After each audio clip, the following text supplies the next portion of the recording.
Hey, dog. What you need, you mook? What you need, you mooly? Ugh, I Where need the some heck you? miles. Where the heck you been, you mook? Oh, I've been dealing with a whole bunch of crap these days, you mooly. But you know what? It's about time we got to laughing, and we got a whole lot of ish going on because some clown decided to sign with Philadelphia. And that same clown thinks he can win a championship when he ain't championship worthy. He ain't even James worthy. What are you talking about? Why did he beat me to that joke? Let's go. Let's I go. can't do it. We'll do it live. Do it live. I'll write it and we'll do it live. Mister, will you please wake up, wake up, wake up, wake up, wake up?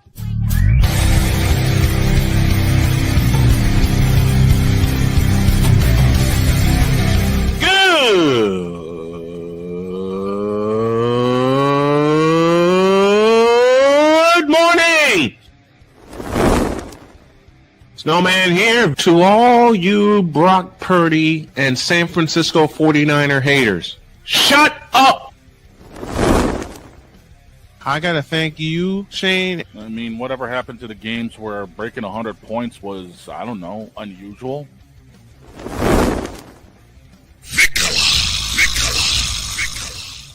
There was one word to sum up the All-Star weekend. Trays. Cause we take this job so serious. Splash Brothers, yes. Ray Allen, replace him with Steve Kerr. Reggie Miller, yeah.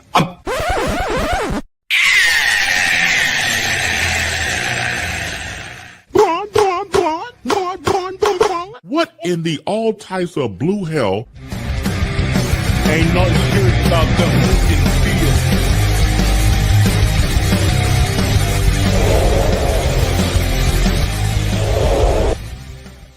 Did I just shut you down to start? Yes. Because we've been laughing about this ish ever since we started it, like a couple weeks ago. And then you have me right there. I was waiting to hear the "oh yeah" after I said what I said, and I got nothing. I'm like, did I break him already? You've been doing it for 13 years, dog. That's why I love you. Let's go do this thing.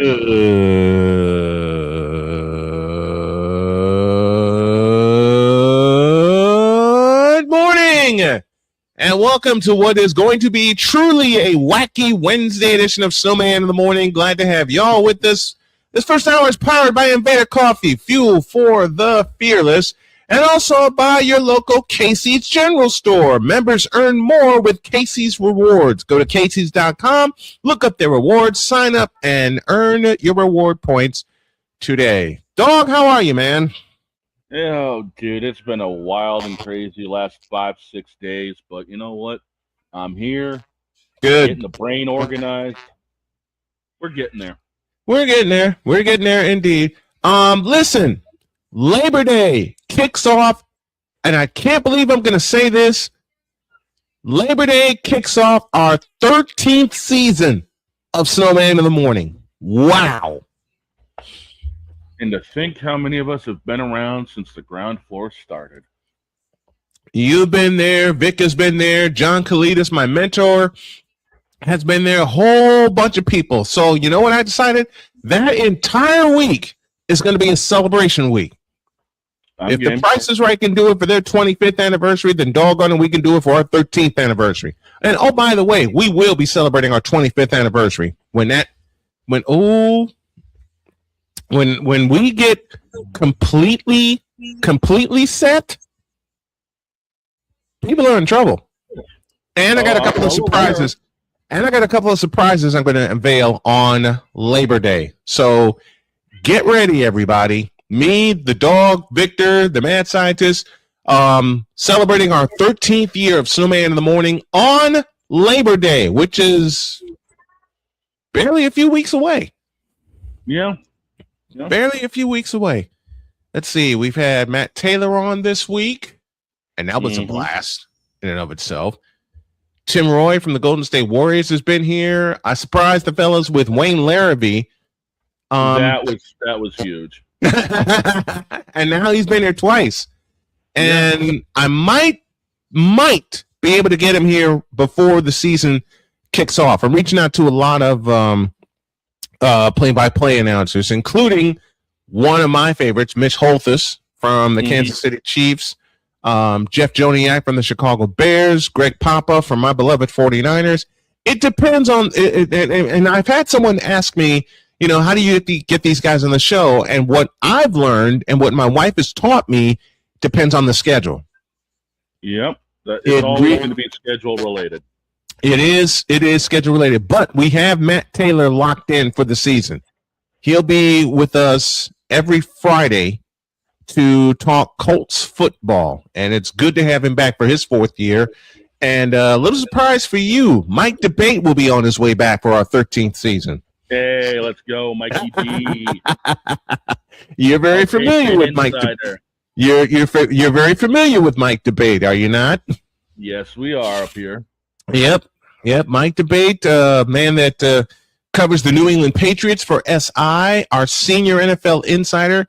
He'll be here throughout season 13, and Mike to Mike is going to be coming back. A whole bunch of stuff that we're going to have, and I may as well go ahead and make this announcement now. We got a full 3 hours. Okay. We got a full 3 hours, and to the surprise of the dog, there may be a 4th hour. I'm going to have to upgrade the seats in the truck. Oh, yeah. Well, once I get the black card back from Jen after she gets done buying all these new You're not getting that card back. Yeah, no crap, I know. I'll just have to use We're talking about my daughter from across the pond, man. Yeah, I'll just have to get the gold card. Yeah, because that black card ain't ever coming back. Get the platinum card, because that black card ain't coming back. Nah. You gave it to a young lady who I consider my daughter. I didn't just give it to her. I left the damn thing sitting in the glove compartment of the Bentley, not thinking anyone's going to look in there. Who are we talking about? Yeah, exactly. Who the heck are we talking about? Exactly. You should have known that she was going to look in there. Yeah, I should have. You should have known she was going to look in there. Yep. You're talking to a girl dad. Yep. Any way they can figure it out. Wait a minute. You're talking to a girl dad. 4 times over. Look.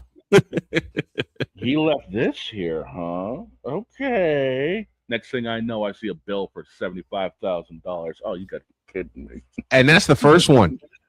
Oh, I know. That's the first. I know. Remember the big concert she put on? Yeah, $52.7 million later. Yes. And she comes up to you going, hold this a minute. I turn into the cameraman. Not and only me, Father's production turned me into the cameraman, but it also foot the bill.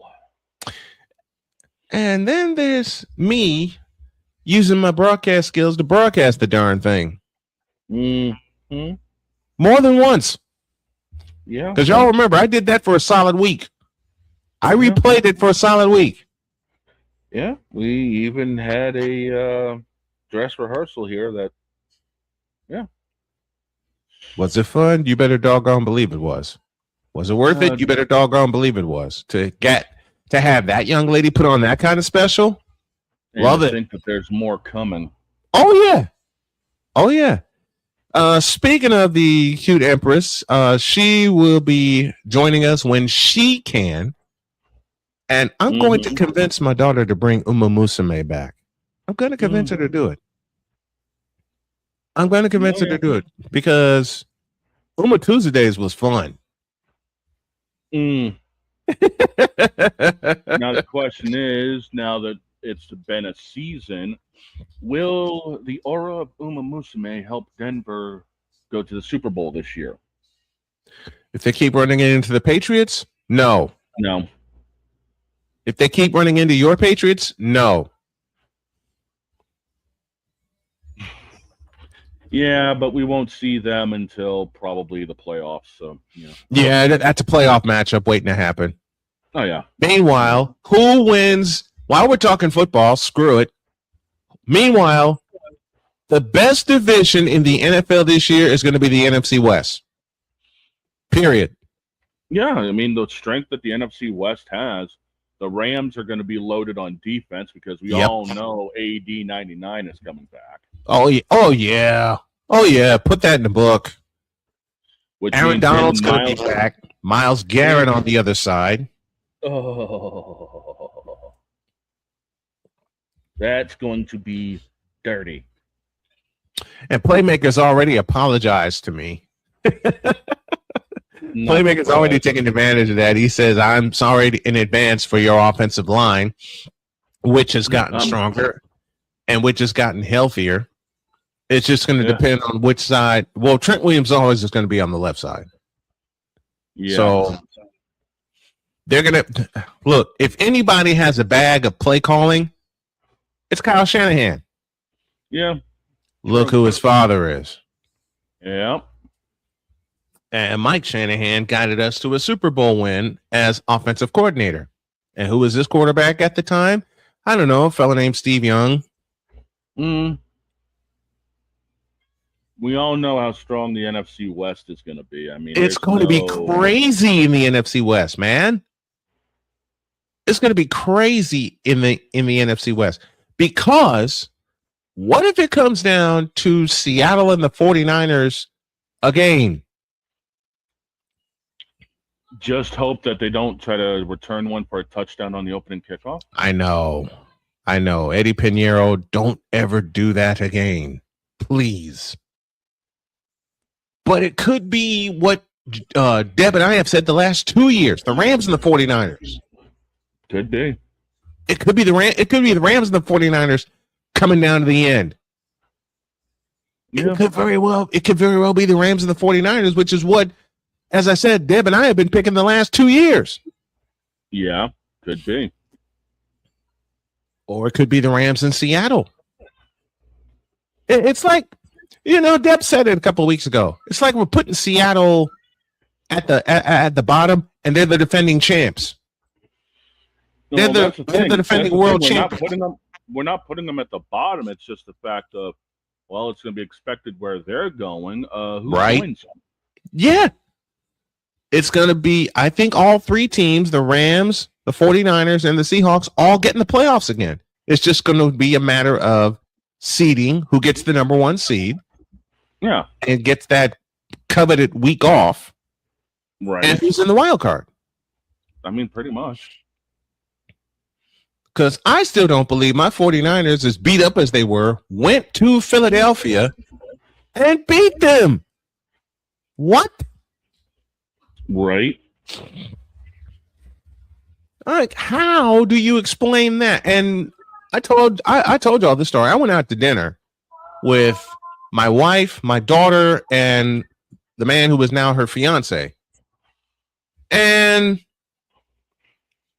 I'm sitting there watching the game's right in front of me, waiting for Cheyenne and Kai to come in. They come in.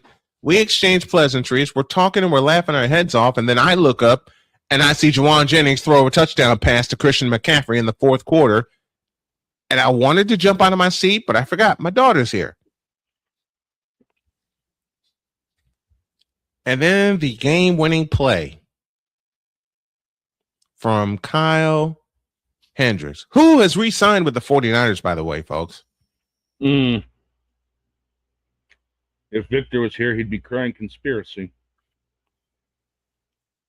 He's cries conspiracy with one George the Animal Kittle, just like you did during the Patriots 49ers game that we did. Oh, that wasn't conspiracy. That was just the fact of Kittle being Kittle. Mm-hmm. So we got a lot on the plate, folks. We got a hell of a lot we're going to do, not just with Snowman in the morning, but the Brian Snow Show returns in October. We got our play-by-play assignments. We're going to have instead of the sports machine, it's now going to turn into the sports carousel. I am going to bring coverage of the WNBA back, and I got something about that next segment. And, of course, our main team is the Indiana Fever, who is on a roll, by the way. More on that next segment.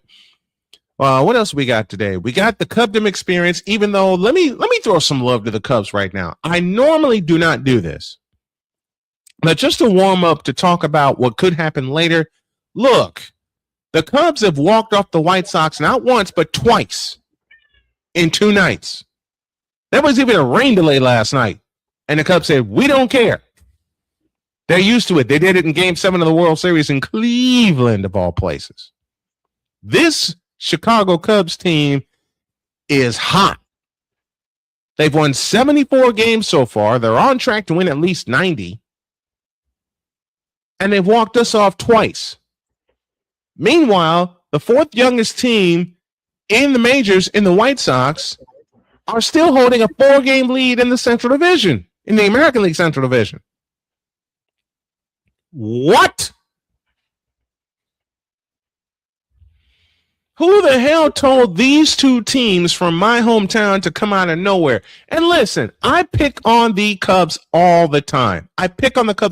But I also show them love when it's warranted. And it's warranted for a 74-win team chasing the Milwaukee Brewers, who have the best record in baseball.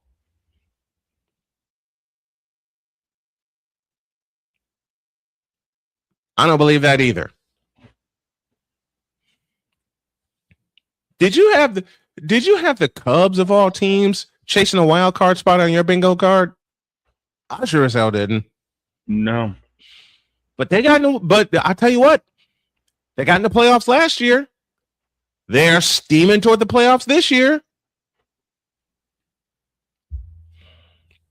I mean, here's the thing, though. At the end of the day, do you really want to be looking inside the NL playoff picture? Because look at Look at what Milwaukee just did. 22-0. That's a football score on Seattle. Yes, 22-0. They were up 13-0 after 8. They put up another 9 run in 2 innings. 22-0. Yeah. Gulp. Insert buzzsaw. I do not want to see Jake Mizorowski and Chad Patrick in a playoff series. Or Dustin May. No. And no. And you still got the case of the Los Angeles Dodgers. Yeah, everybody's doing their thing. Everybody's writing them off. Even though they're the reason baseball's broken right now. Yes. I mean, let's just be brass tack about it. The reason baseball is broken is because of what the Dodgers are doing inside the rule book. And that's the thing. That's inside the rule book. Napoleon Dynamite is our first chatter of the morning. I didn't have the Cubs in the playoff picture, and I didn't have the Mariners getting shut out that hard against the Brewers on my bingo card. No, you know what? Here's the thing about that. And these are the 2 interesting stats. This helps Milwaukee get a 2.5 game lead on the best record in baseball. Yep.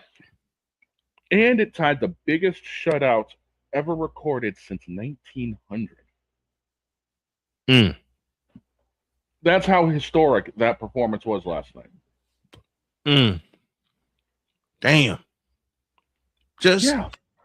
Damn. I mean, you think about the fact that, as we said, Mizorowski, Dustin May, there's your 1-2 punch right there. And then the third ace is, as I said, is Chad Patrick. Yeah. A fellow who I've known since 2016 when he pitched at Hebron High School in Hebron, Indiana.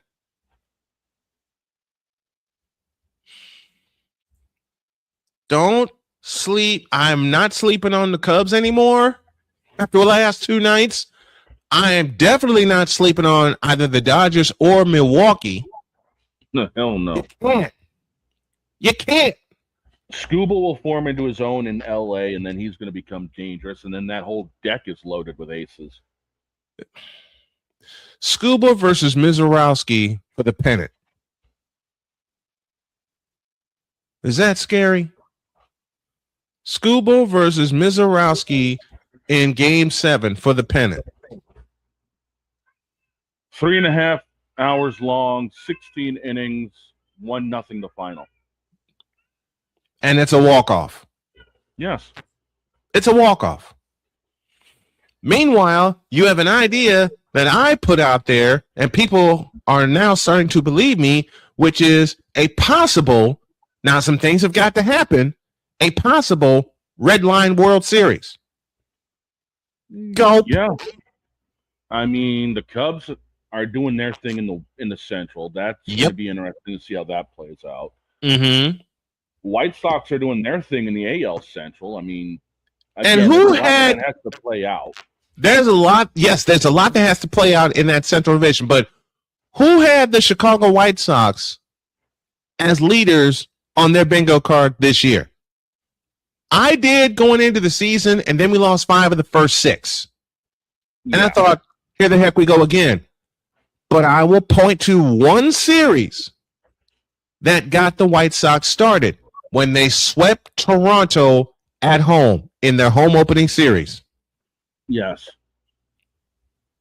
Yes. That turned them around. It did. Now, all of a sudden, the White Sox are competing for the American League Central Division title, and they're 4 games in front. We've lost 2 in a row to the Cubs, and yet we've only lost 1.5 games off the lead. What? Yeah, I mean, as it is right now, you're 4 up on Minnesota, 4.5 on Cleveland and Detroit. Meanwhile, Kansas City, Droid's already mourning their loss and getting ready for next season. Mm-hmm. And we went into Detroit, and by last weekend, Detroit was our recent challengers. We went in Detroit and kicked their ass. Yep. Napoleon Dynamite again. Did anyone have Toronto going from first to worst on their bingo card this year? No. I mean, looking at things right now for the wild card for the American League, the top 2 spots obviously are being held down by the East, the Yankees and the Red Sox. Mm-hmm. Texas holds the last spot. Mm-hmm. Here's how much of a logjam it is. They're only a half game up on Minnesota and Toronto, 1 game up on Cleveland, Baltimore, and Detroit. Yes. By the way, who's leading the American League West right now? Houston. Who had that on their bingo card this year? Houston's 1 up on Texas and 4 up on Seattle. When we did our predictions at the top of the year, and I'm getting a cue from Jody, we're overdue for a break. I'll leave it here with this. When we did our predictions at the top of the year, I reluctantly picked Seattle to win the West, but I also had it going down to the last day against, guess who? Houston. Now Houston's 1 up on Texas and 3. Is it 3 on Seattle or 4? 4. 4 up on Seattle.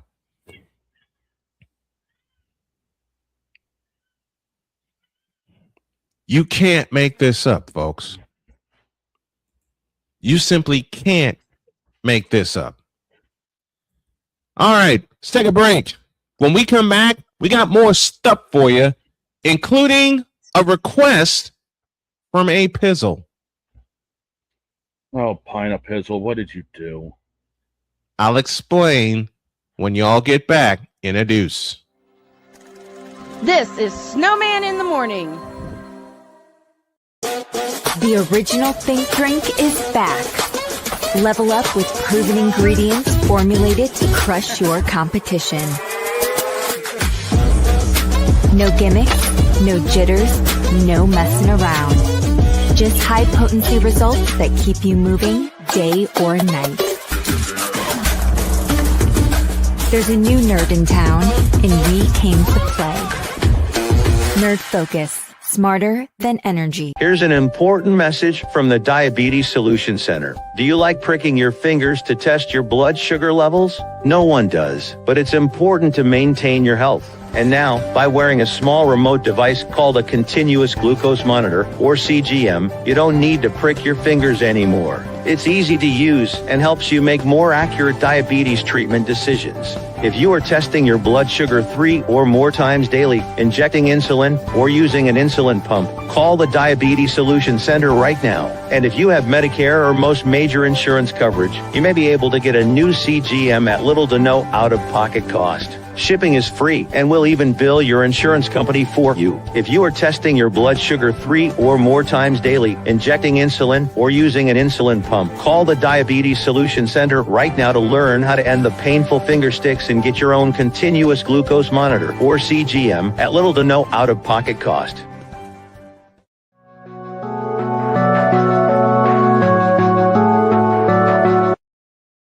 I want to do a TED Talk, but I don't have anything to talk about yet. I'm getting there. Life is for the living. We're not here that long. You can learn anything you want to learn without any money spent. What do I really enjoy? What do I really want out of life? I am your host, WIZE. Are you in a life holding pattern? Well, this is for you.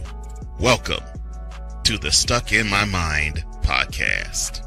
Live every Monday, Tuesday, and Wednesday at 4 p.m. Central.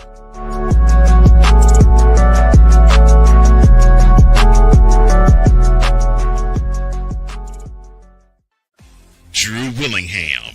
In this case, yeah, you put the blame on Kyle Shanahan for apparently not preparing the team enough for the overtime rules, supposedly. Cole Johnson. Peyton was considered the winner, and he was the darling of all darlings for Gerald. With a special appearance by Tyrone Alizé McDummy. Ain't nobody calling me. Text delete, delete, delete, delete, delete, delete. Join these two football enthusiasts as they give you total football talk. Live every Monday at 4 p.m. Eastern, 3 p.m. Central on the Sertoba Media and the Comey Media YouTube channels.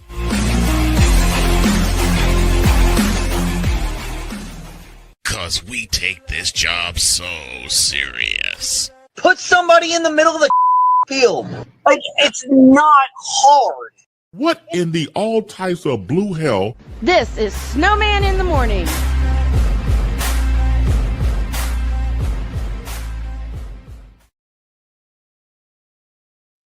I forgot I did that one for him. 29 after the hour. I did. I told you I did most of these at 2 o'clock in the morning. I was like three. Right. I did these 3/4 of the way asleep. Let's give you an idea. It's the bottom of the hour. This is Snowman in the Morning. Broadcasting live in your region, across our nation, and around the world. This is Snowman Multimedia. We need to see. And fellow assurance, you need to go to hell. It's really, in the end, basically a skill issue. Here he is back in the shotgun, takes the snap, throws to Jesus Christ. Shut up! Well, that game sucked. I'm on Alarm Island. Give me them cocks! Get out of my face, you thirsty bitches. Now get out of my face, you thirsty Now get out of my face, you thirsty bitches. Now get the hell out of my face, you thirsty bitches. How many times do I have to say it? I live in New England. It's already a sports hell.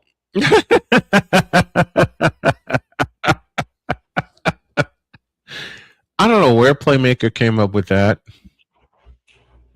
I don't know either. He came up with. I swear he did that out of nowhere. I don't know what prompted it. Yeah, you do, because you prompted it. I did. You set him up for it, and I he did. ran it I over. lobbed it up there. Yeah, you did. And he crammed it down. I did set that up. Still funny the way it happened, though. Yeah. Just come on, you're like, I quit. Oh, mercy. Mercy. 31 at, you know what?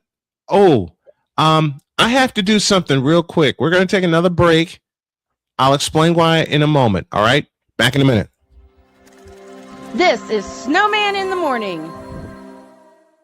Here's an important message from the Diabetes Solution Center. Do you like pricking your fingers to test your blood sugar levels? No one does, but it's important to maintain your health. And now, by wearing a small remote device called a continuous glucose monitor, or CGM, you don't need to prick your fingers anymore. It's easy to use and helps you make more accurate diabetes treatment decisions. If you are testing your blood sugar 3 or more times daily, injecting insulin, or using an insulin pump, call the Diabetes Solution Center right now. And if you have Medicare or most major insurance coverage, you may be able to get a new CGM at little to no out-of-pocket cost. Shipping is free, and we'll even bill your insurance company for you. If you are testing your blood sugar 3 or more times daily, injecting insulin, or using an insulin pump, call the Diabetes Solution Center right now to learn how to end the painful finger sticks and get your own continuous glucose monitor, or CGM, at little to no out-of-pocket cost.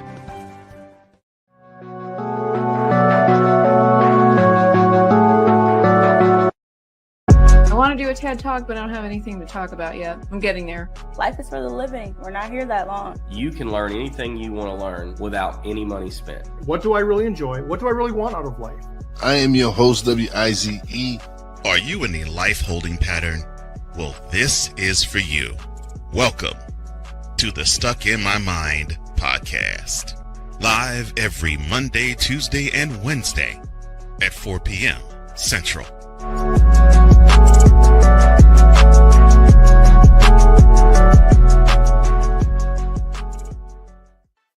Drew Willingham. In this case, yeah, you put the blame on Kyle Shanahan for apparently not preparing the team. Sorry about that. Had to make a phone call. Phone call made. Let's get back down to business. Huh?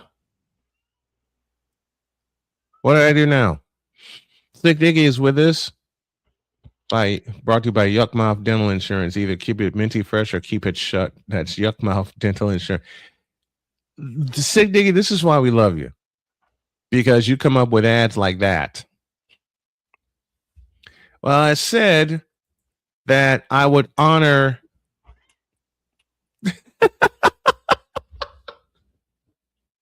I'm afraid to read this next one, but in honor of Chris Basso, I will. And by Hooker Horror's brand new extra stank repellent. Dog, where did you go? I'm here listening to this like, what in the hell? It's Sick Diggy. It's our friend from Norway. All right. Jeez. A Pizzle made a request of me. And he said, if the White Sox win, can we have a Cubdom experience today? I said, yeah. Well, I decided to do one anyway. Even though the Cubs walked us off last night, I'm going to revive it. Oh, for God's sake. I don't have the intro, but I'm going to revive it. So, Pizzle, this one's for you. The year was 2015. And I, unfortunately, was living with a Cub fan.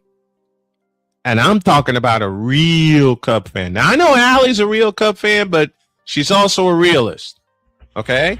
This is a real Cub fan that didn't have any brains. This is a Cub fan that's as bad.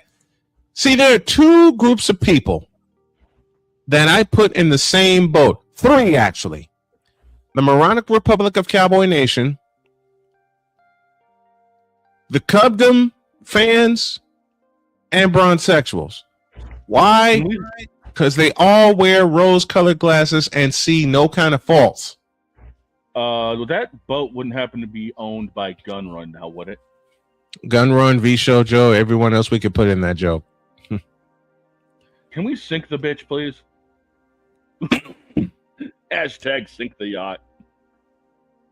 I wish. Okay. One night, the Cub fan I was living with decided to go to the bar because the Cubs were somehow playing on Sunday Night Baseball.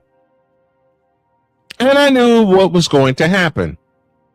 He was going to have a couple of sandwiches and he was going to get drunk off his ass. I knew this. So what I decided to do is go to bed early with a snack next to me and put my headphones on, the big ones. I even grabbed them out of my travel bag. And I thought I'd be able to sleep. And then just wake up the next day. It'll be a bad dream. He'll be asleep in his room. And I'll be asleep in my room. Right? Wrong. I had my headphones on. Just to remind you guys, I didn't hear a thing.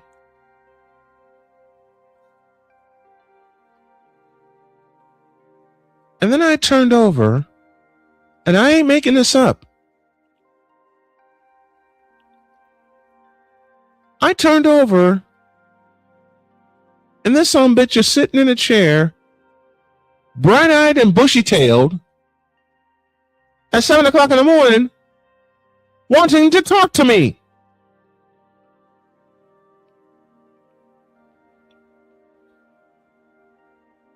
How the hell did you get in my room? Oh, I picked the lock. What? I needed somebody to talk to. I was asleep, you stupid blankety blank. Don't you get it? I was asleep. Well, I called you before I came home.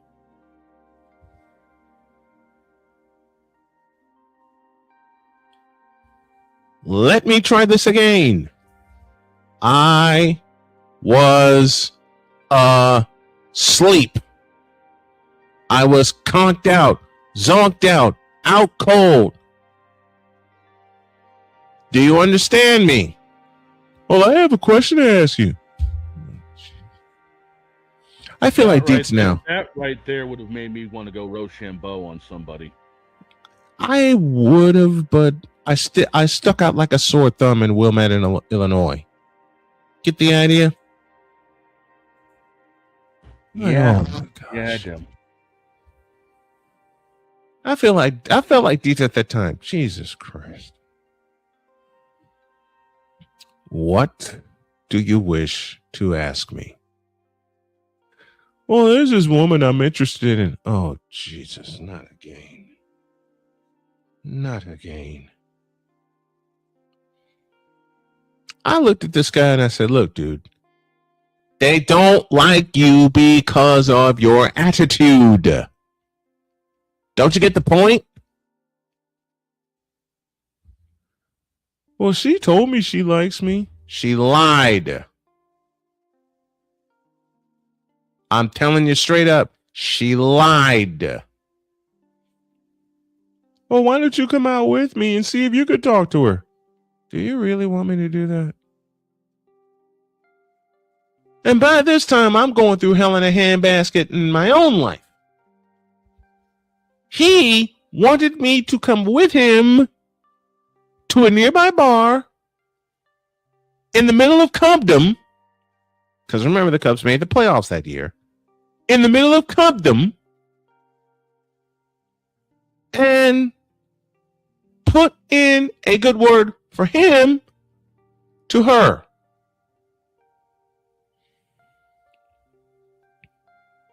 Y'all realize you know how this is going to end, right? Y'all realize you know how this is going to end, right? Let me set it up again. This Cub fan whom I was living with asked me to put in a good word for him to her. I shall not do it, sir. I shall not. I looked at this fool and I said, do you really want me to do that? And he says, please do this for me. Please do it for me, Brian. Please do it. Please. Give me this button. Give me this button. Because in my mind, I went, oh, So, all right, fine, I'll do it. So we went to the place. She was there watching the Cubs game. I believe they were playing Arizona at the time. She was sitting there. He pointed her out. And I'm thinking, no, you don't want me to go over there. I'm thinking, you don't want me to go over there. You really, really don't. Because as it turns out, gulp, I knew who he was talking to. Gulp. Rip. You better stop praying now. I said, okay, I will do my best. I went over there and I sat down. I introduced myself. And she said, do me a favor. Yes, my dear. Keep me away from him.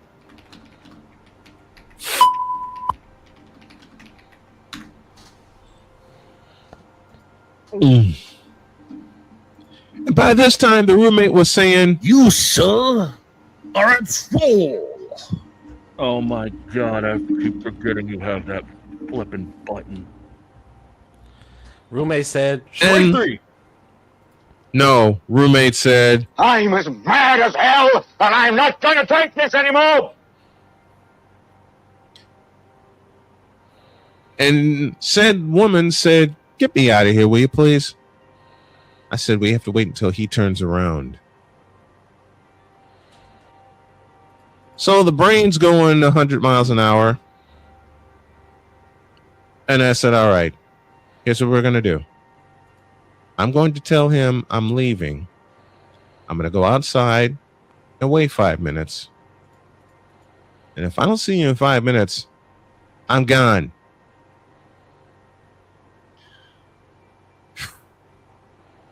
It only took 2.5 minutes. I was about to say it probably took less than 5. I didn't want to tell him what happened the next day because he was screaming at the top of his lungs. Now that's some bulls. You gotta do it right. Well, that's about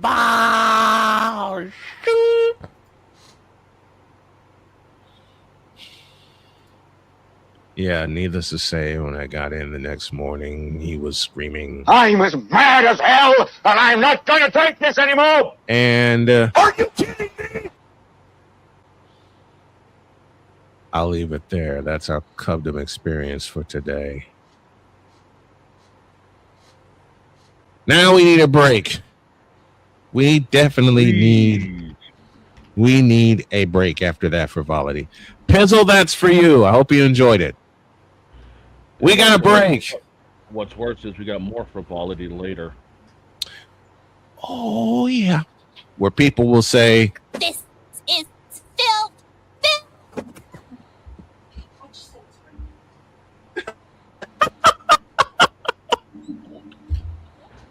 y'all know who just walked by, right?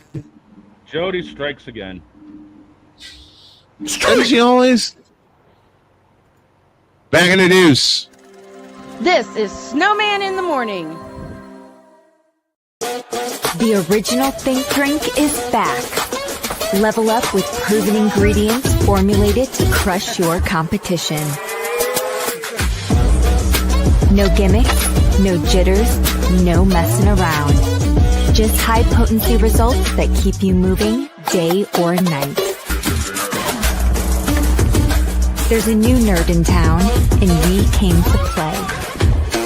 Nerd Focus. Smarter than energy. Here's an important message from the Diabetes Solution Center. Do you like pricking your fingers to test your blood sugar levels? No one does, but it's important to maintain your health. And now, by wearing a small remote device called a continuous glucose monitor, or CGM, you don't need to prick your fingers anymore. It's easy to use and helps you make more accurate diabetes treatment decisions. If you are testing your blood sugar 3 or more times daily, injecting insulin, or using an insulin pump, call the Diabetes Solution Center right now. And if you have Medicare or most major insurance coverage, you may be able to get a new CGM at little to no out-of-pocket cost. Shipping is free, and we'll even bill your insurance company for you. If you are testing your blood sugar 3 or more times daily, injecting insulin, or using an insulin pump, call the Diabetes Solution Center right now to learn how to end the painful finger sticks and get your own continuous glucose monitor, or CGM, at little to no out-of-pocket cost.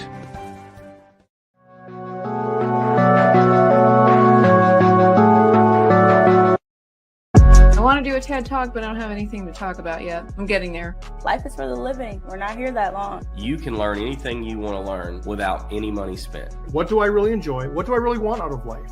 I am your host, WIZE. Are you in a life holding pattern? Well, this is for you.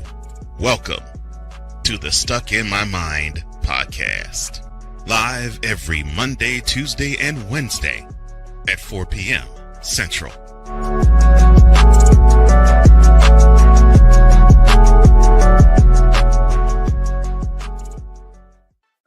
Drew Willingham. In this case, yeah, you put the blame on Kyle Shanahan for apparently not preparing the team enough for the overtime rules, supposedly. Cole Johnson. Peyton was considered the winner, and he was the darling of all darlings for Gerald. With a special appearance by Tyrone Alizé McDummy. Ain't nobody calling me. Text. Delete! Delete! Delete! Delete! Delete! Delete! Join these two football enthusiasts as they give you total football talk. Live every Monday at 4 p.m. Eastern, 3 p.m. Central on the Sertoba Media and the Comey Media YouTube channels.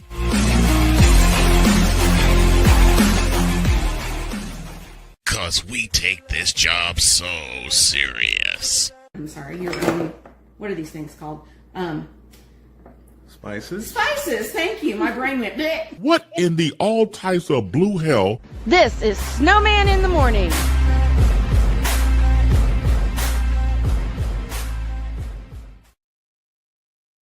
And Dr. K strikes again. 48 after the hour. Oh, Damien, I'm not even going to dignify that.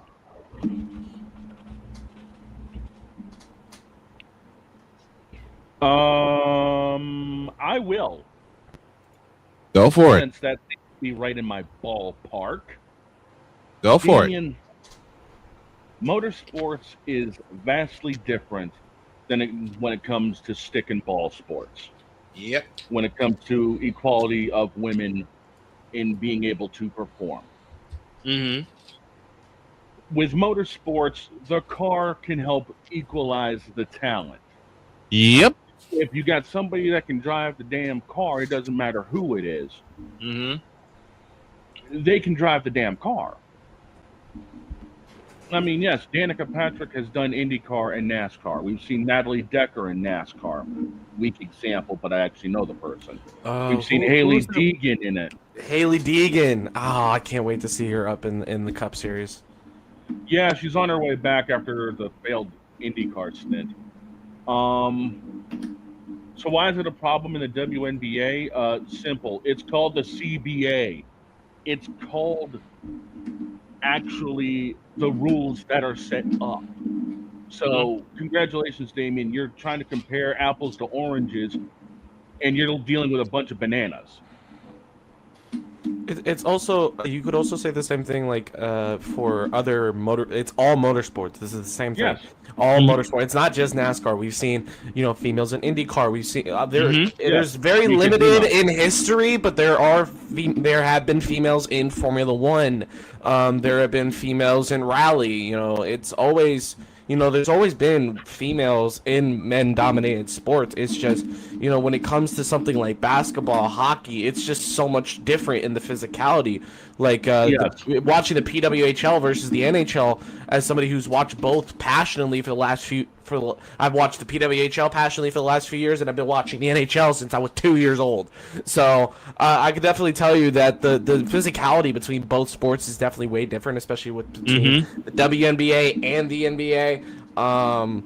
The NHL, the PWHL, you could say the same thing for any other divisions for like women's football. It's going to be a lot different in physicality. Women's soccer is a lot different in physicality. We've seen, women play men in football. And, the score line is just ridiculous. I mean, we remember that U14 team from Australia beat a national team 14-0. I mean, we remember that. Yep. And the question of why is it a problem is it's the fact that it's different. It's just different. It's not the same. This is why you've seen in the Olympics where they changed their transgender rules because of this problem of, the physicality changing, and they don't want the physicality to change too much because you have a transgender player coming in, doing all this and that. I'm not going to speak way too much on that, just so I know, because I know my place. I know that I'm not an expert in transgender athletes, but I'll definitely say it's just so different. It is. The competition is so different. The competition is very, very different. As a fellow who has covered. Whoa. Hold the phone a second here. Damien just really went stupid. You have men and women playing in the Celebrity All-Star game. There's no problem with that. All-Star game. I'll put it into that. Give me this camera. Pause. Give me All-Star game. You answered your own question. Give me this camera. Damien, All-Star game. Okay?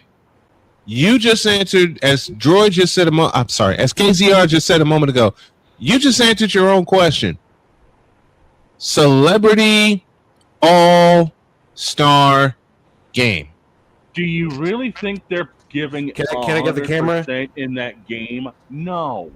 Can I get the camera, Brian? Damien, let me explain it to you like this. So, in a Celebrity All-Star game, the only thing you're trying to win is money. And do you know what celebrities already have? Money. So you're basically making them play for something they already have, so they're not going to play as tough. While these other leagues, you're playing for a championship. You're playing for glory. You're not playing for $1 million, $2 million, $3 million. You're playing for glory. There's a big difference between money and glory. In some competitions, like European competitions for football, it's money and glory. You get both. Yes. But when you're talking about a Celebrity All-Star game, there's no glory, it's just money. So they're not going to play as hard. We've seen it before. They don't play as hard. They're not taking it seriously. Even NBA players don't take the All-Star game seriously. And they haven't for a long time. So you think some celebrities are going to take the All-Star game seriously? And the money is usually donated. Exactly like Sick Diggy says. It's usually donated to the winners to the winner's choice. The Celebrity All-Star game is nothing more than a gimmick. That's all it is a gimmick. You get the big names to come out to draw attention to, hey, look, if you like what's going on here, we got other stuff going on. We got a dunk contest. We got a three-point contest. We got home run derby. We got yada, yada, yada. Which is why I think the NHL did it perfectly. Because they had instead of a PWHL Celebrity All-Star game, they had a PWHL showcase event at the All-Star game. Yes, they did. That was perfect. It's nothing more than a damn gimmick. Sports Break Media says, back when I was in high school, the girls basketball team beat the boys by 10 points, and the girls won back-to-back state championships. I've seen that too. I've seen that too. When I covered Marquette Catholic up in Michigan City, the girls played the boys in what was a charity game. Stupid. Yeah. I mean, and you know what? And you know what they had? They had. Give me this camera. They had so much fun. They mixed them up. They played together against each other. You fool. They had so much. You talk about you're talking about a pair of teams in Marquette Catholic that have both won state titles, boys and girls. I was there when the boys won it all, and in a way, I was there when the girls won it all. It's called fun. It's called exhibition. It's called saying, "What the hell? Let's play together." Washburn University does it a lot. Like here in Topeka, Washburn University plays like exhibition games between their men's and women's team all the time. Yes. And honestly, and I've been to one of those exhibition games, and honestly, nobody's taking it serious. Everyone's just having fun. I watched one of the centers shoot a half court shot in the middle of the game. And this dude is like 6'10". Like, yes, yeah. I mean, if somehow the NBA ever got a hold of me and asked me to play in a Celebrity All-Star game, first off, I'd be treating that bitch like it'd be Rutgers Park. Okay, I'd be clowning people. Why? Because it's fun. I would put Kevin Hart on his ass on a crossover if he tried to guard me. Oh, Kevin Hart, man. And then I just take it straight to the rim on whoever that big dude is that keeps coming in year after year. I'd take it straight to the rim on him and see what he would do. But, you know, I do want to point out, like, what Sick Diggy said. It's like, to be honest, it's just to bring eyes. It's just to bring eyes. It's not actual competition. It's not. So using the Celebrity All-Star game as a point in your argument invalidates your whole argument because it's not competition. There's a big difference. Not. It's dog, what'd you say before? It's a gimmick. It is. It really is. The Celebrity All-Star games are gimmicks. So to Mr. Caleb Hernandez, I have 2 words for you. You fool! And the thing is, like, I know that he's just I hope I'm not gonna say I know. I hope he's just kind of poking fun with us. I hope he is too. I hope he is too. If he is genuinely serious about what he's saying, bro, dude, you're losing credibility as you speak with that. Like day after day, day after day after day. I know it's just you know what, I'm just gonna say I know it's rage bait, but you know it's the fact that it's just so genuinely stupid. It's not even rage bait. It's just stupid. Mm-hmm. I mean, that's like me saying Cam Newton is the best quarterback of all time. I could tell you're full of crap, and that's from his time here in New England. You know what? That not only is that rage bait, that's laughter bait. Because we all know what the truth. Because we all know what the truth. What the truth is. The point is, it's a gimmick. Wrestling each other. You can't deny. Damon's at it again. Damon's at it again. Okay, explain women and men wrestling each other in a match. Damien, didn't they do that in the WWE? Didn't we just explain? And AEW. It was entertaining. Okay, it's entertainment. It's entertainment, and it's a gimmick. Yeah. I've seen it for years. The WWE is just entertainment. AEW entertainment. Yeah. Shane, you know what? I'm taking my hands off this. Shane, go ahead. Okay, when it comes down to intergender wrestling, and yes, it has happened in the past. It has happened recently. I've seen it happen in the future. Yep. It's a gimmick. There's a lot of trust between the competitors not to kill each other one way or the other. It is a gimmick to sell a storyline, plain and simple. That's it, and that's all. It's a gimmick to sell a storyline. It's a gimmick for them to have fun. I mean, the biggest example I can think of when it comes down to that was the time in Lucha Underground when Penta and Chelsea Green went at it. And those two put on a 20-minute thriller. Yeah, but I do want to bring this to light. It's like it made me realize over the years that at this point, the All-Star Game is not to show off your biggest stars. It's just for the guys to have fun. Stop taking the season seriously for once, because you know they usually get so gashed from taking every little bit of the season so seriously. The moment they get to an All-Star Game, it's just fun. I mean, do you see Jokic smiling at the All-Star Game? Mm-hmm. When is the last time you seen Jokic smile during an NBA game? Tell me. the time when he won the finals. He barely even gave us a smirk for that, Brian. That's the thing. So he's just having fun. He's just having fun. He doesn't care. The All-Star game is 2K with the sliders cranked up. Okay, let's be honest. But you're not wrong. That's all it is.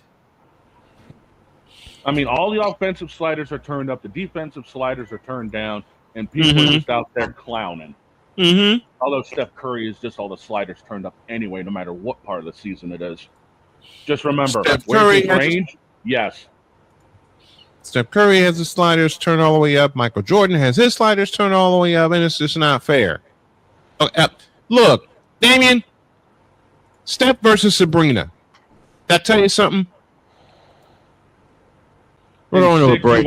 Nick, you are right also about those other references, Tessa and Callahan and TNA. Yeah, that was deep. Mm-hmm. That was a good story. And KZR seems to be dropping his camera yet again. Let's take a break. When y'all get back, there's a memo that's going out to the WNBA, and I'm going to be the one to read the darn thing. Second hour, Snowman in the morning. Email, fire Kathy Engelbert. That would be too easy. I got to add something to that. Second hour, Snowman in the morning, introduce. This is Snowman in the Morning.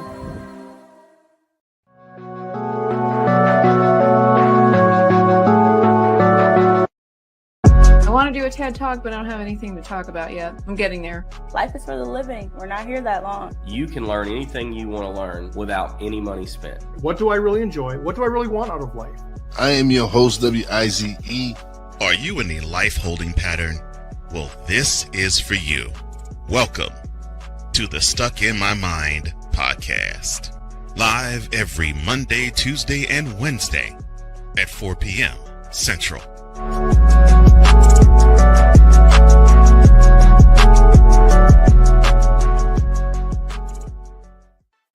Drew Willingham. In this case, yeah, you put the blame on Kyle Shanahan for apparently not preparing the team enough for the overtime rules, supposedly. Cole Johnson. Peyton was considered the winner, and he was the darling of all darlings for Gerald. With a special appearance by Tyrone Alizé McDummy. Ain't nobody calling me. Text delete, delete, delete, delete, delete, delete. Join these two football enthusiasts as they give you total football talk. Live every Monday at 4 p.m. Eastern, 3 p.m. Central on the Sertoba Media and the Comey Media YouTube channels.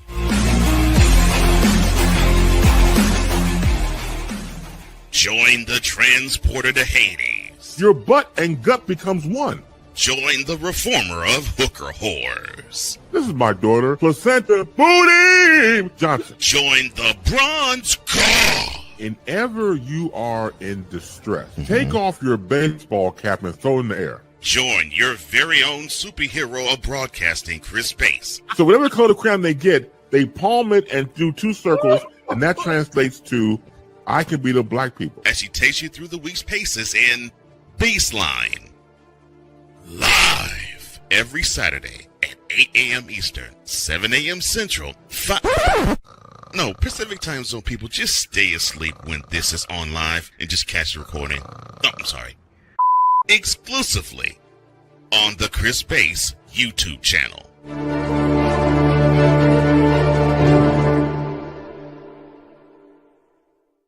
Here's an important message from the Diabetes Solution Center. Do you like pricking your fingers to test your blood sugar levels? No one does, but it's important to maintain your health. And now, by wearing a small remote device called a continuous glucose monitor, or CGM, you don't need to prick your fingers anymore. It's easy to use and helps you make more accurate diabetes treatment decisions. If you are testing your blood sugar 3 or more times daily, injecting insulin, or using an insulin pump, call the Diabetes Solution Center right now. And if you have Medicare or most major insurance coverage, you may be able to get a new CGM at little to no out-of-pocket cost. Shipping is free, and we'll even bill your insurance company for you. If you are testing your blood sugar 3 or more times daily, injecting insulin, or using an insulin pump, call the Diabetes Solution Center right now to learn how to end the painful finger sticks and get your own continuous glucose monitor, or CGM, at little to no out-of-pocket cost.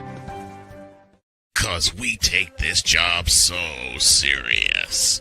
Jarrell Jones has no brains. His football acumen is the same capacity as Gun Run's moral capacity. What in the all types of blue hell? This is Snowman in the Morning. You can't make this up, folks. You simply just can't make this up. You can't. You just can't make this up. All right. 6 after the hour, we owe you an ID. This is Snowman in the Morning. From the Snowman Multimedia Studios, this is Snowman in the Morning. Broadcasting live across the country and streaming worldwide. Heard on our incredible family of affiliate stations, from the South to the Midwest to the Carolinas and beyond. If you're listening on one of our partner stations, we see you, we appreciate you, and we're just getting started. Where the hottest of hot takes meet the coldest of cold hard facts. For fans, by fans, all heart, all action. This is Snowman Multimedia.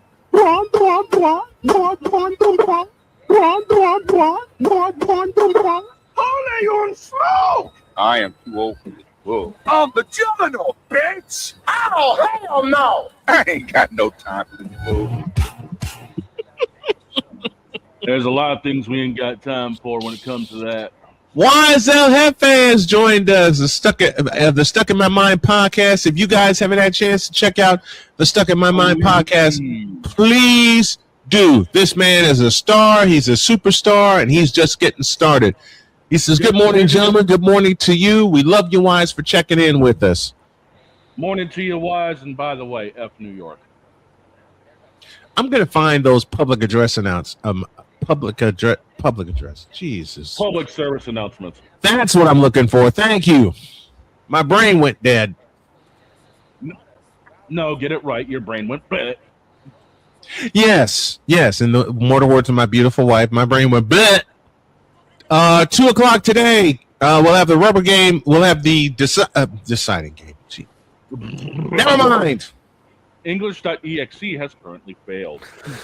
Hey, Napoleon, we got 2 more games to shut me up. But while I got the win streak against your A's, oh, I'm going to be singing. Oh, I'm going to be praying. Don't do that. Don't do that. Oh, dear God. We don't need to open up the church. No. I'm going to start doing my praise dance. No. No. We do not need to see a praise dance from you. At least not yet. What you mean? Don't get me started. Bronsexual monkey. Oh, jeez. 11:09, 9 after the hour. Out of everything I heard Shayna say, monkey is a new one. Good to see you too, Wise. You know what? Stuck in my mind, I agree with you. Boston. You know what? I'm going to find that PSA right now. Don't ask me why. Don't ask me what for. I'm just going to find the darn thing. At least I hope to. And nope, it's not here. Doggone it. It's not here. Rats. But I know what is here. That one. You know what, Sick? I don't even know if Wise would want me on his show the way he and I would be going. What the f*** is that? You know what? That's totally Wise. And he did that one live. I tell you the story about that one. We introduced Cole introduced this element live on the air.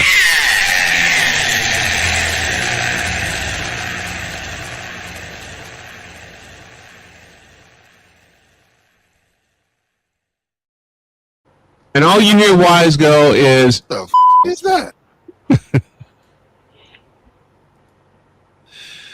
oh, gracious. I got one for Napoleon. And Napoleon, remember this one? Why did I trust Geno Smith over DJ Les and QB Mild Sauce? Stimpy, you idiot! Wait a minute, you saved that too? Yes, I did. And I definitely saved this one. Father was trying to need to go to hell. That's what.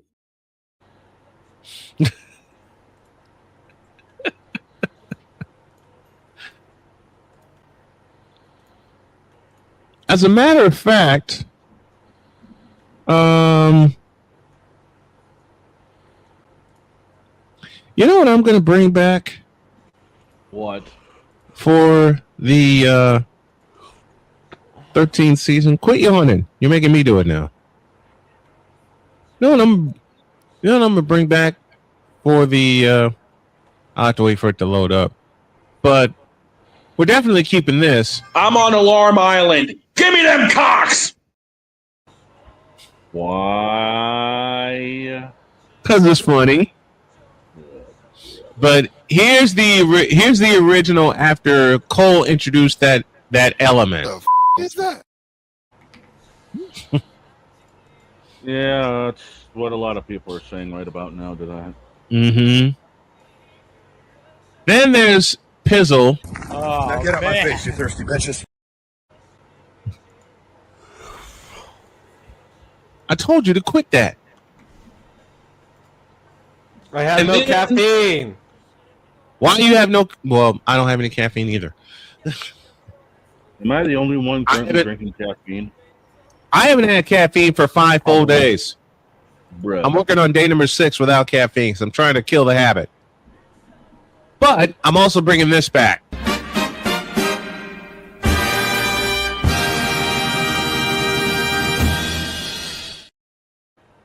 That's right.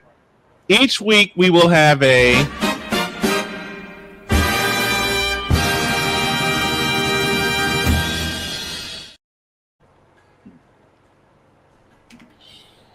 With Russell Westbrook, where would y'all rank him?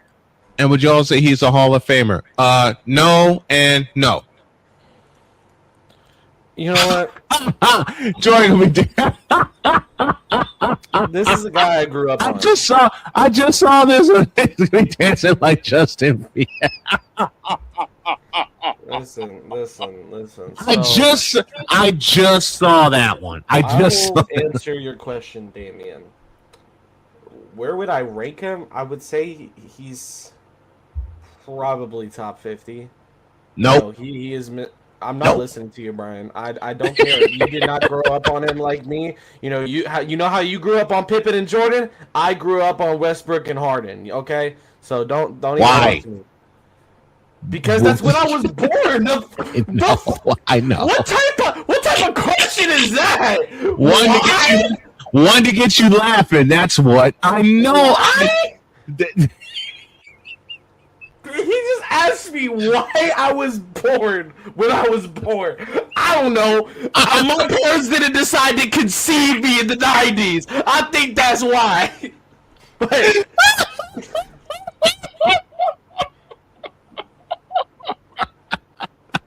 Westbrook, I would say, is probably top 50. Droid, I am kidding around with you. I'm totally kidding around with you. I mean, you can't really deny it, especially since he is literally Mr. Triple Double. Yeah, you can't deny what Westbrook. Considering he has a couple records broken, he's got to be Hall of Fame at that point. Would you say first ballot? I'd say he is. I'd say he's a first ballot. I'd say he's first. I'd say he's first ballot. Around, and I hate to say it, Harden kinda. You know, he would also be a first ballot Hall of Famer. Just KD too. I mean, all the guys that I grew up watching, like Bron, They would all be Bron, KD, Ray, shut up. Westbrook, Derrick Rose. I mean, Harden.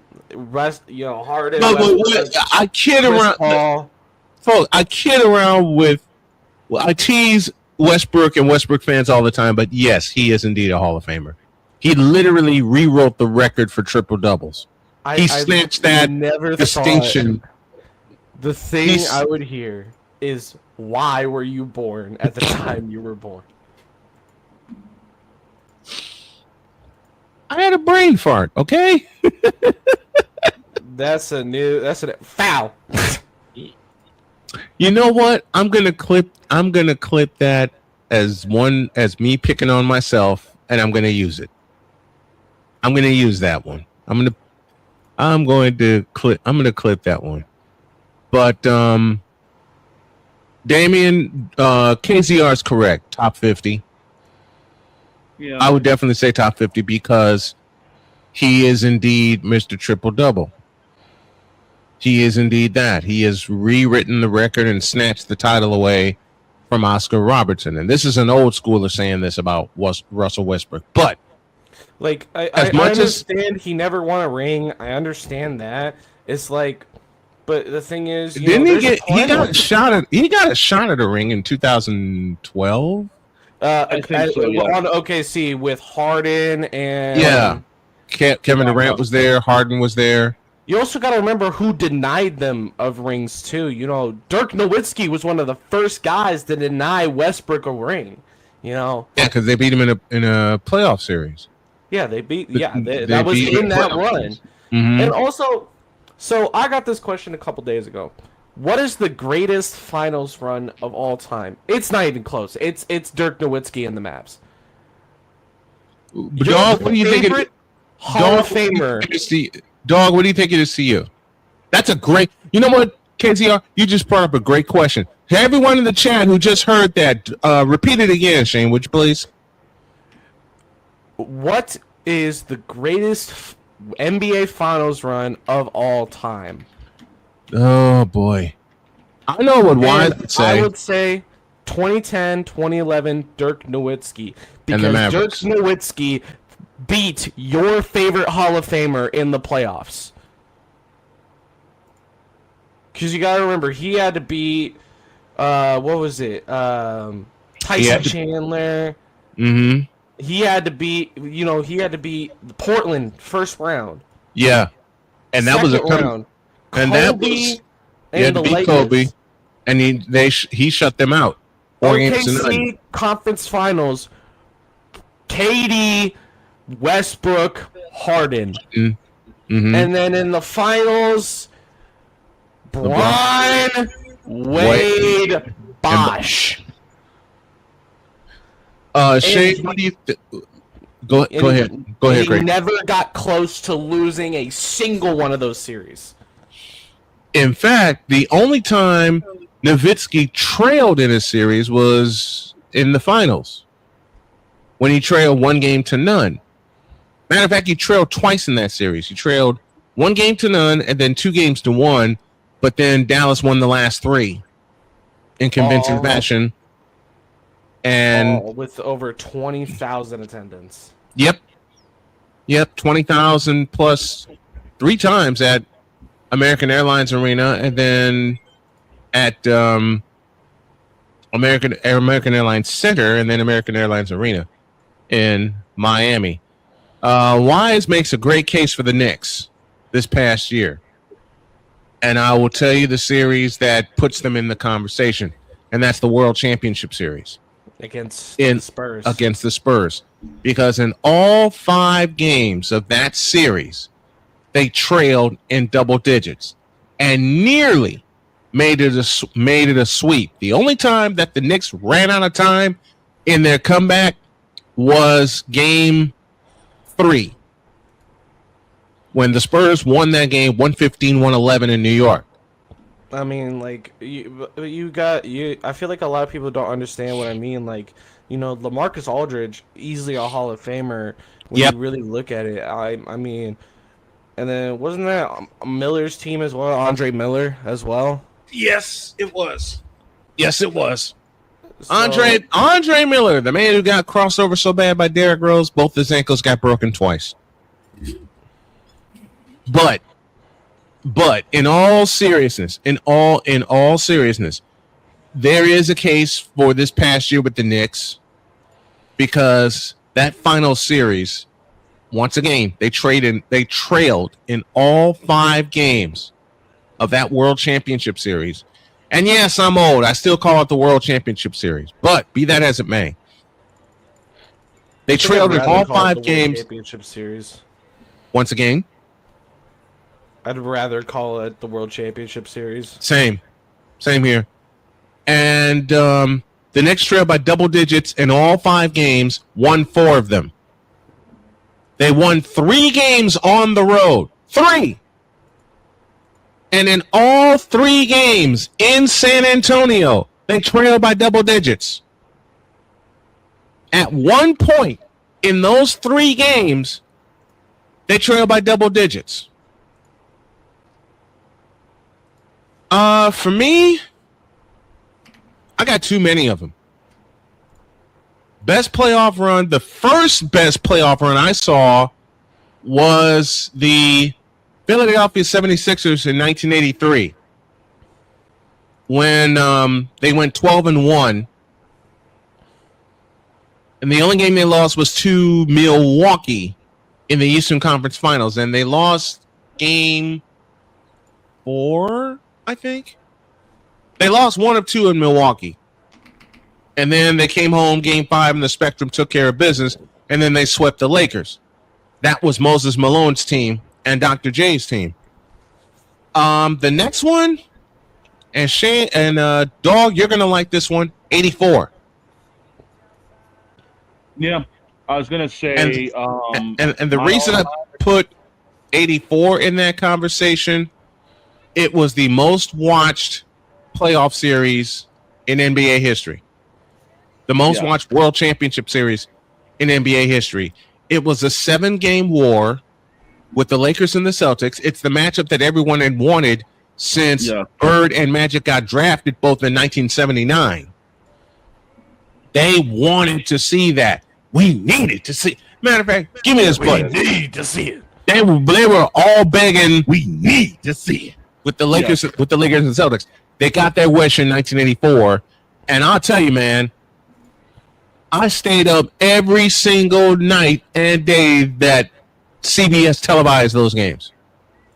My family was glued to the television set because you wanted to see Bird and Magic go at it. You wanted to see the blue-collar work of Larry Bird from French Lick, Indiana, and you wanted to see the glitz and glamour of Showtime go at it with Michigan State's own Magic Johnson.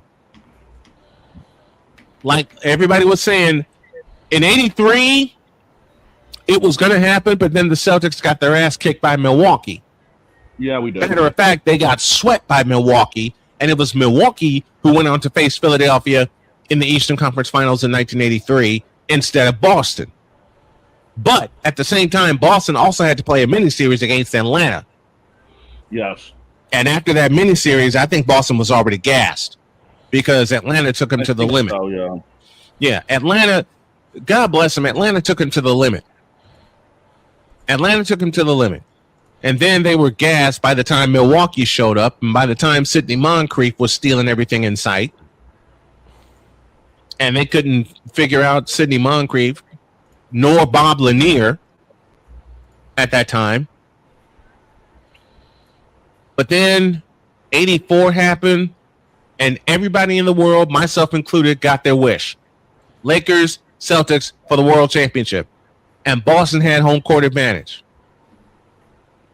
And the one person who made that a series, and I'm going to say a name that the Dog will remember, is Gerald Henderson. Yeah, I remember. He made a steal in game 2 that tied the game, which eventually the Celtics won in overtime. If he doesn't make that play, that's a clean sweep.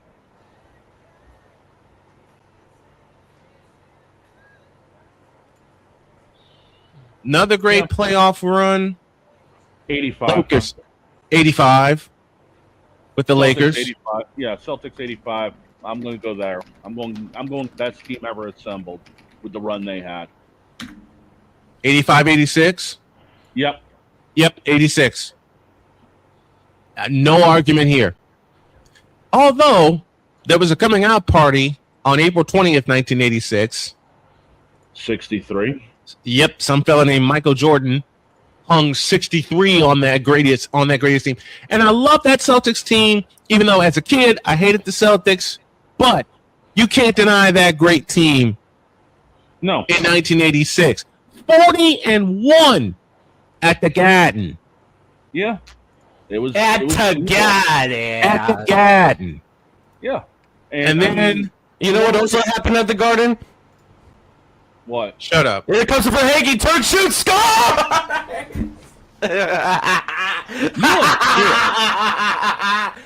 Modem. You a bitch. Modem. There you go. 86 Celtics, 88 Lakers, where they had to win 3 7-game series. Yes. And I will indeed say the Pistons of 89. Because at that time, the Lakers had swept every playoff series, including the West Finals against Phoenix, and then Detroit swept the Lakers. And then 1991. The Bulls' first championship. They swept the Knicks. They beat the Sixers in 5. And then we kicked the Detroit Pistons' asses. But I do want to preface this that this is the show of very opinionated nature. We do have our own opinions, but we also do provide the coldest cold hard facts. This is an opinion question. This is an opinion-based question. Yes. Damon said 98 Bulls because it was MJ's last time as a Bull. You know what? I could put that in the conversation because MJ had to rescue the Bulls twice. Once against Indiana and once against Utah. Game 6. I can put that in the conversation. We can put any of those 3 in there. We can. Runs in there. The 72 win team. 3. Yeah. The 72 win team that ran over everybody. The 97 team where Steve Kerr rode to the rescue in Game 6. Yep. Flu game.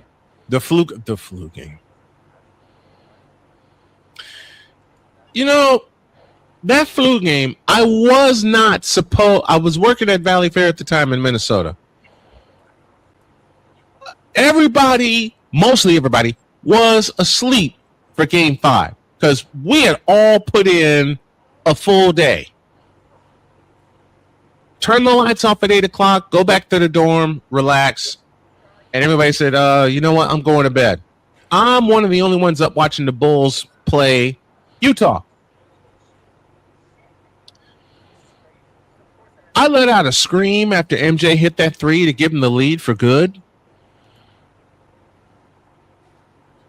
And one at a time, all my friends came out of the room and went, "The f*** is that?" You know what? I have our question of the day. It took me a while to think of it, but I have it. Oh, no. It involves music. God help us. Okay. It involves music. Oh, music? The f*** is that? No, I'm kidding. What album made you fall in love with your favorite genre of music?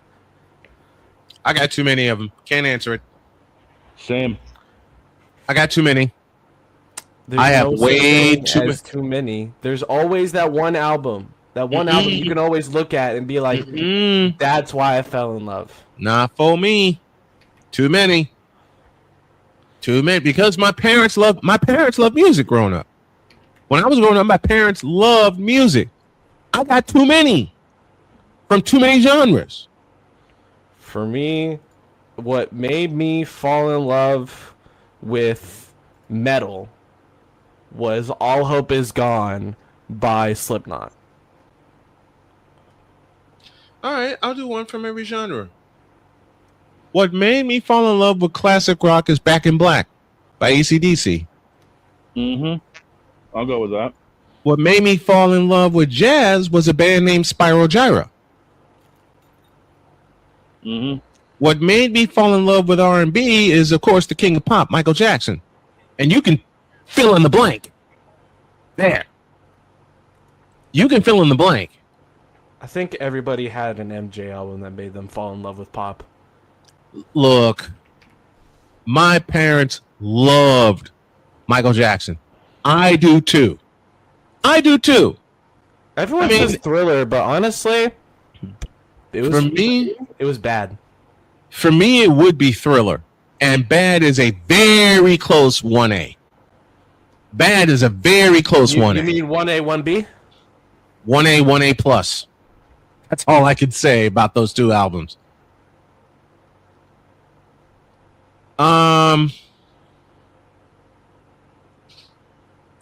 You know what? For R&B and soul, it's a tie. For me, between Gladys Knight and the Pips and Luther Vandross. It's a tie. Just like it is with my favorite Michael Jackson album. Up, get in the queue. We got to go to break. When we come back, the one thing we do on Wednesdays that will return in full force returns today. Oh, crap. And KCR ain't going to like me for this one. What you mean? Exactly. You realize we're going to have to update all those graphics when it comes to them. Oh, I know. Wait, it's Wednesday. No. Wait. This is Snowman in the Morning.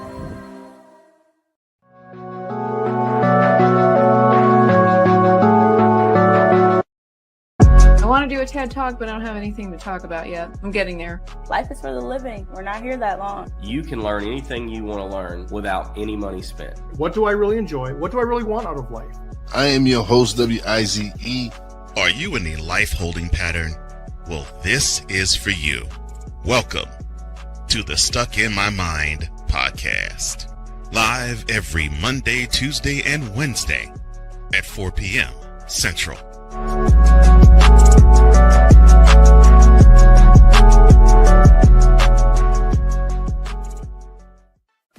Drew Willingham. In this case, yeah, you put the blame on Kyle Shanahan for apparently not preparing the team enough for the overtime rules, supposedly. Cole Johnson. Peyton was considered the winner, and he was the darling of all darlings for Gerald. With a special appearance by Tyrone Alizé McDummy. Ain't nobody calling me. Text. Delete. Join these two football enthusiasts as they give you Total Football Talk. Live every Monday at 4 p.m. Eastern, 3 p.m. Central on the Sertoba Media and the Comey Media YouTube channels.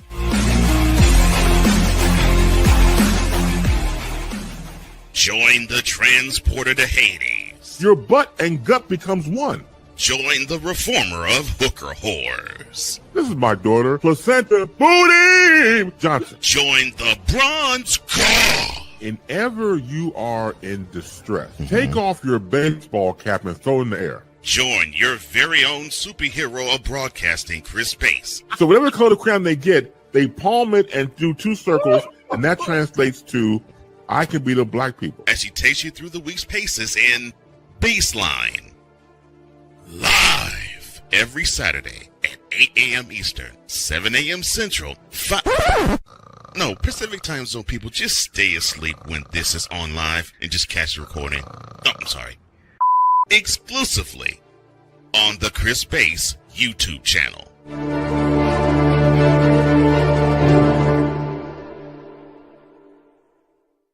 Here's an important message from the Diabetes Solution Center. Do you like pricking your fingers to test your blood sugar levels? No one does, but it's important to maintain your health. And now, by wearing a small remote device called a continuous glucose monitor, or CGM, you don't need to prick your fingers anymore. It's easy to use and helps you make more accurate diabetes treatment decisions. If you are testing your blood sugar 3 or more times daily, injecting insulin, or using an insulin pump, call the Diabetes Solution Center right now. And if you have Medicare or most major insurance coverage, you may be able to get a new CGM at little to no out-of-pocket cost. Shipping is free, and we'll even bill your insurance company for you. If you are testing your blood sugar 3 or more times daily, injecting insulin, or using an insulin pump, call the Diabetes Solution Center right now to learn how to end the painful finger sticks and get your own continuous glucose monitor, or CGM, at little to no out-of-pocket cost. 'Cause we take this job so serious. Gerald Jones has no brains. His football acumen is the same capacity as Gun Run's moral capacity. What in the all types of blue hell? This is Snowman in the Morning.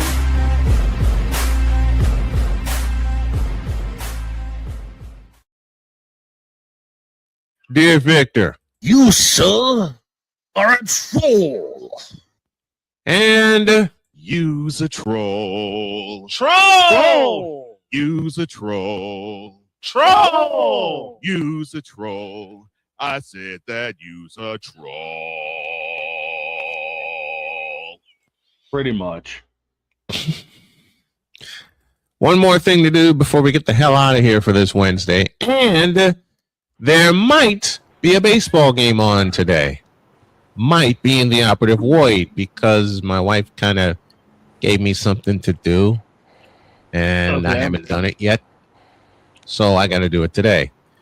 We'll see what happens. I have to. Yeah, you have to. Don't put me in this. Man, don't be lumping us in this bull crap. What he said.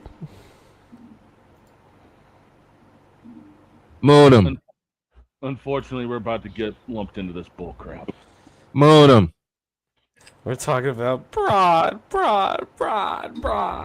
Just hit the button so we can get this over with. All right, Cracker Dr. Pepper, hit that button. This moment of Bronsexual stupidity is brought to you by Hooked on Bronix. When you start talking like an idiotic Bronsexual, Hooked on Bronix can set you right. Call 1-800-YOKAY. Real LJPM, now approve all this.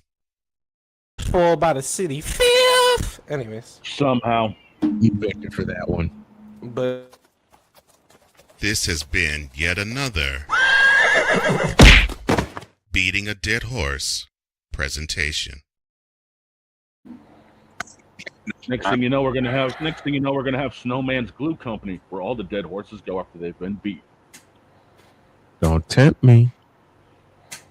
Hit the button, please. In a world where partial greatness is celebrated and total greatness is shunned, there stands to be a figure on the lips of those who love him and those who hate him. The inane comparisons to Michael Jordan and Kobe Bryant continue and has existed since 2003. There is no end in sight, for the battle between those who unconditionally love and unconditionally hate him wages on. These are their stories. Welcome to the Bronsexual Confessions.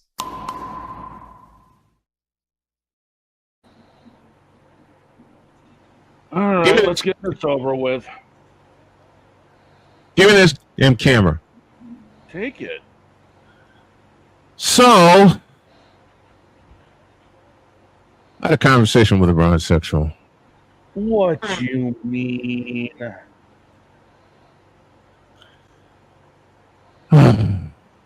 Once again, set it up. Do what now? So, a conversation with a Bronsexual. What you mean? This idiot,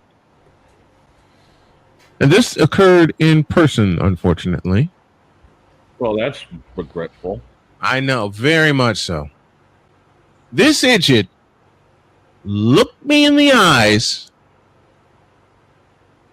and said, quote, LeBron has all the records, therefore he is the greatest. Close quote. I looked at him in the eyes and I said, say that again? And he proudly did. He said, quote, LeBron has all the major records. Therefore, he is the greatest player of all time. Close dumbass quote. All the major records. I looked him in the eyes. And I said 2 words. That's a lie. That's 3. And he said, prove it. I said, okay. There's one record Michael has that Bron doesn't. What's that? Most points in a playoff game. Well, yes, Bron does. No, he doesn't. No, you don't. No, he doesn't. Because the record for points in the playoff game is 63. Bron doesn't even have a 50-point game in the finals. Or in the playoffs, you idiot. So, as Chris Dietz says best, What are we doing? Acting like a fool. records that Michael has that Bron will never have. Scoring average. 3,000-point seasons. Michael has 3 of them. Okay.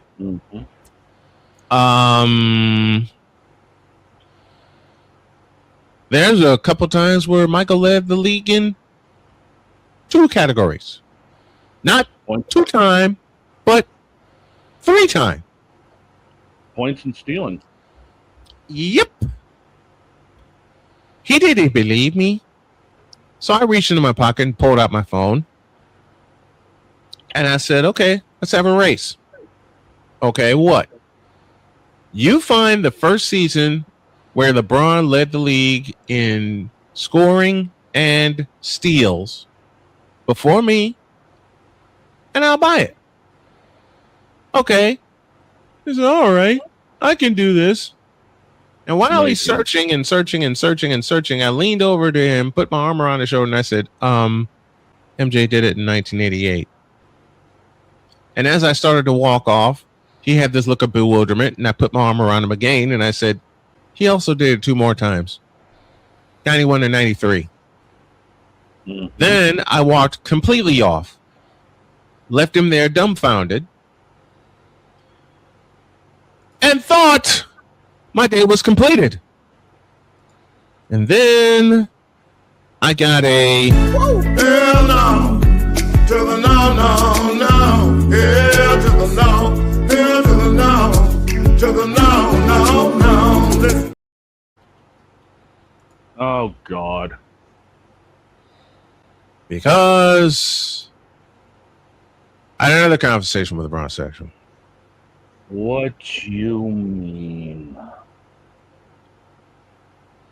I'll tell you after this. So I realized that I think, even though it's not advertised, right, there has to be a place for stupid people. We don't know because we're not stupid, so we don't know anything about it. It's like a secret club society. Oh my gosh. So I come to the conclusion that he graduated from SU, stupid university. Yeah, all the stupid ass letters that go along with graduating high honors of being stupid. I can't do no more, man. Vámonos, dominos, vámonos. Stupid university, where everyone graduates magna cum stupid. Dean of Admissions, Antonio Clown. So this Bronsexual decided to take it one step further. Oh no. This idiot. Let me start again. This idiot said unto me, quote, well, before I open the quote, one of the oldest arguments in the book, and we've all heard it, that MJ played against nothing but plumbers and milkmen and the like. Close quote. Idiot. That was the 40s and 50s. We can shut up about that claim now. So, before I nearly, let me borrow from Batman 1995. Before I nearly ball up a fist, reached way back and asserted myself. You got the reference. Good. Yes, sir. Before I nearly balled up a fist, reached way back and asserted myself. I said to this man, how do you f that up? How do you f that up? Okay. Explain.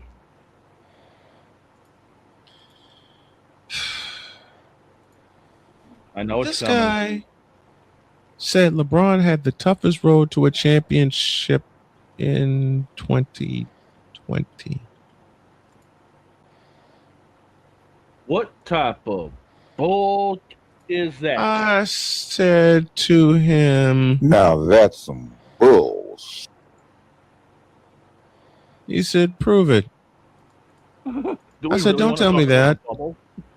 I said, don't tell me to do that, because I can just say 1 year and walk away. And he said, prove it. All right. 1998. Look at the Eastern Conference Finals, a 7-game war against the Indiana Pacers. Yo King doesn't know how to win in the 7th game unless he gets help. Lots of it. Well, you can't prove that. 2016. You mean the year he was Adam Silver's bitch? That one. Oh, the year that we don't really like talking about alongside 2020. Exactly. I said, if you want to think about it, honestly, that was Bron's easiest year to win the finals. He nearly fainted. Yep. How can you say such a thing? He came back from a 3-1 deficit. Yeah, after he dry snitched. After he opened his big ass mouth and dry snitched on Draymond Green, who should have kicked him in the ass as well as kick him in the nuts. And we all know the rest of that. And I say about 2016, We do not care.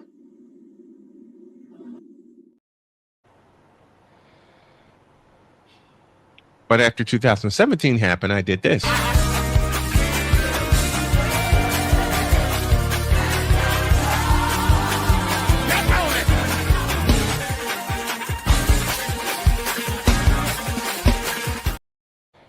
I also looked at this idiot and I said, it must be amazing to get swept in the finals on your home floor 2 times.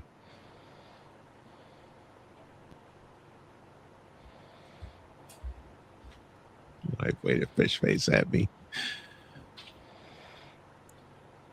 And he said, you can't prove that. 2007, 2018. LeBron got kicked in the ass twice at home to finish off a sweep. Look it up. He looked it up and he walked away. So the next time some Bronsexual says to you, I can prove that Bron is the greatest of all time, you say, oh, yeah, well, I got the facts to back up that whoever player you want to put in place of him is the greatest and it's all time and is better than LeBron James, and we got the facts to prove it. Then shoot the and walk away.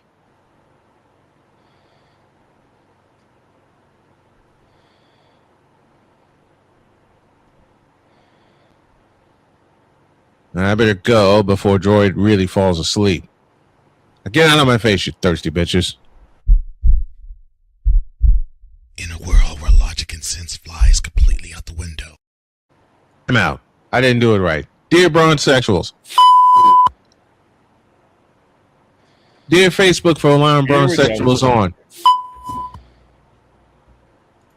Dear Twitch and other streaming platforms, YouTube especially, for allowing Bronsexuals to spew their bullshit on camera. You Dear ESPN. Dear ESPN for putting Braun on in 2003.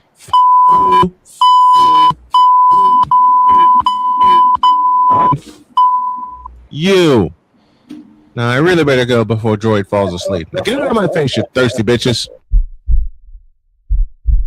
In a world where logic and sense flies completely out the window, while purple and yellow glasses are donned, rises a figure who encourages ridiculous, undying loyalty. Good Lord, I'm about to throw up. This has been yet another installment of the Bronsexual Confessions. Oh, the frivolity. Coming up tomorrow, Droid tells Justin Fields, Dear Justin Fields.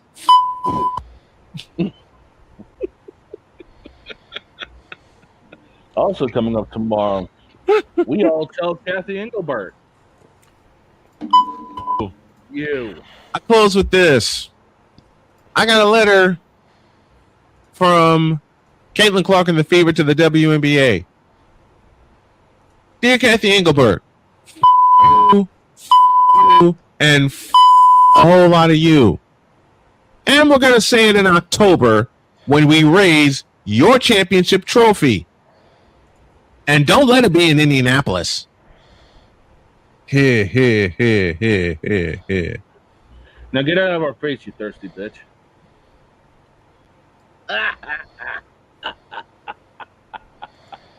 No, you said it wrong. Get the hell out of our face, you thirsty bitch. Have a great day. God bless. Remember to make your next move your best move. Always remember, if your dreams don't scare you, they're simply not big enough. Dream big, do bigger. We hope y'all are too. So long, everybody.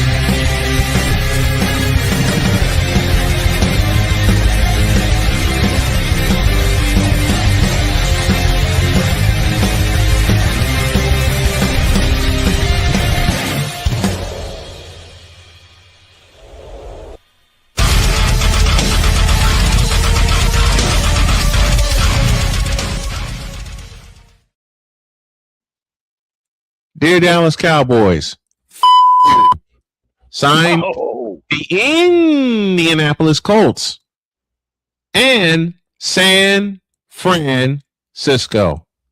Oh, God. Out. F New York.